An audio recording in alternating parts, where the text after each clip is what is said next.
фармони президенти ҷумҳурии тоҷикистон дар бораи ба эҳтиёт рухсат додани хизматчиёни ҳарбие ки муҳлати муқарраргардидаи хизмати ҳарбиро адо намуданд ва даъвати навбатии шаҳрвандони солҳои таваллуди 1998-2007 ҷумҳурии тоҷикистон ба хизмати ҳарбӣ. мутобиқи моддаи 7 қонуни ҷумҳурии тоҷикистон дар бораи мудофиа фармон медиҳам. хизматчиёни ҳарбие ки муҳлати муқарраргардидаи хизмати ҳарбиро адо намуданд, моҳҳои апрел-майи соли 2025 аз сафи қувваҳои мусаллаҳи ҷумҳурии тоҷикистон, қушунҳои сарҳадии Кумитаи давлатии амнияти миллии ҷумҳурии тоҷикистон, гвардияи миллии ҷумҳурии тоҷикистон, қушунҳои дохилии вазорати корҳои дохилии ҷумҳурии тоҷикистон, қушунҳои мудофиаи граждании назди ҳукумати ҷумҳурии тоҷикистон, бригадаи посбоникунандаи сарраёсати иҷрои ҷазои ҷиноятии вазорати адлияи ҷумҳурии тоҷикистон, батальони кишоварзии агентии таъминоти амволи махсуси назди ҳукумати ҷумҳурии тоҷикистон ба эҳтиёт рухсат карда шаванд.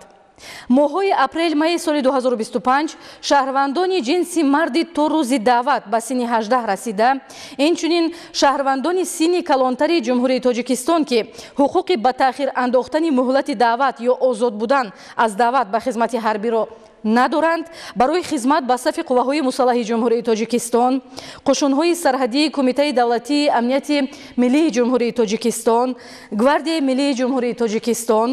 қушунҳои дохилии вазорати корҳои дохилии ҷумҳурии тоҷикистон, қушунҳои мудофиаи граждании Кумитаи ҳолатҳои фавқулода ва мудофиаи граждании назди ҳукумати ҷумҳурии тоҷикистон, бригадаи посбоникунандаи сарраёсати иҷрои ҷазои ҷиноятии вазорати адлияи ҷумҳурии тоҷикистон,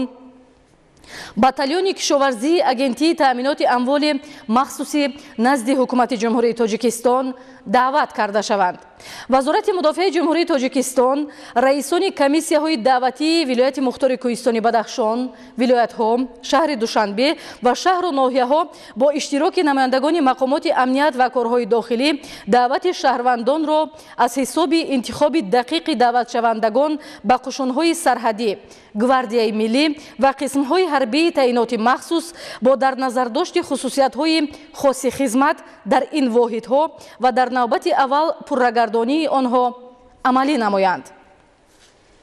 раисони шаҳру ноҳияҳо якҷо бо комиссариятҳои ҳарбӣ бо мақсади амалӣ намудани муқаррароти моддаи 34 қонуни ҷумҳурии тоҷикистон дар бораи ӯҳдадории ҳарбӣ ва хизмати ҳарбӣ даъвати муташаккилонаи шаҳрвандонро ба хизмати ҳарбӣ бо дарки масъулият ба роҳ монанд. вазорати фарҳанги ҷумҳурии тоҷикистон, кумитаи кор бо ҷавонон ва варзиши назди ҳукумати ҷумҳурии тоҷикистон, кумитаи телевизион ва радиои назди ҳукумати ҷумҳурии тоҷикистон омодагӣ ва рафти даъвати шаҳрвандонро ба хизмати ҳарбӣ ба таври васеъ инъикос намуда, хизмати ҳарбиро ҳамчун вазифаи муқаддаси ҳар як шаҳрванди ҷумҳурии тоҷикистон тарғиб намоянд. вазорати тандурустӣ ва ҳифзи иҷтимоии аҳолии ҷумҳурии тоҷикистон барои муоинаи назорати тиббии даъватшавандагоне ки аз ҷониби комиссияҳои даъватии вилояти мухтори кӯҳистони Бадахшон, вилоятҳо, шаҳри Душанбе, шаҳр ва ноҳияҳо даъват шуданд, табибону мутахассисони бо таҷрибаро сафарбар намоянд. президенти ҷумҳурии тоҷикистон Эмомалӣ Раҳмон, шаҳри Душанбе, 19 феврали соли 2025.